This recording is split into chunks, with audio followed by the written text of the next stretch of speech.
Hi, my name is Amber Neighbors, and I will be talking with you about open educational resources. The advantages of open educational resources, or OER as it's called, is to help create a match between learner needs and the resources for those learners and their needs. OER also has the capability for a variety of uses. It can be cheap, and in some cases it can even be free. OER can't be stolen, and it allows for easy collaborative collective development. The disadvantages are that patrons might have to access that resource in order to download it, or they might have to use an extension to use the source. Terms of use might not be obvious, and you might have to dig a little bit to figure out how to acceptably use it.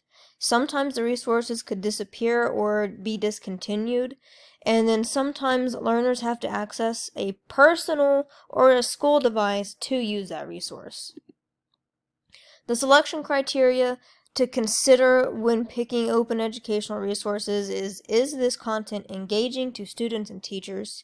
Are the subjects and the content clear and organized? If it's audio, is that audio quality acceptable? Is the material accurate? Is it true information? Is this resource easy to access? And lastly, is the server slow, or do you require a second browser extension? These are things you would need to know in advance. The implications for collective development, there are 4 of them. Editability. So can this resource be edited? If it can, is there a variety of formats it can be edited in? Modularity. Is the resource adaptable into smaller pieces and parts? Aligned, is the resource aligned to fit state standards, and if not, can it be?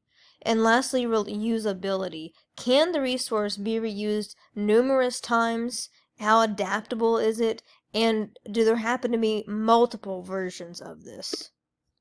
Copyright considerations would be your licensing. As it states in the chapter, that licensing with open educational resources can be difficult because you have to check to see the statement saying that the resource is public domain.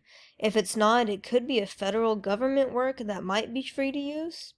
There could be a statement saying that it's licensed under one of the 6 Creative Commons licenses, or it might be clearly stated that this resource can be edited and used.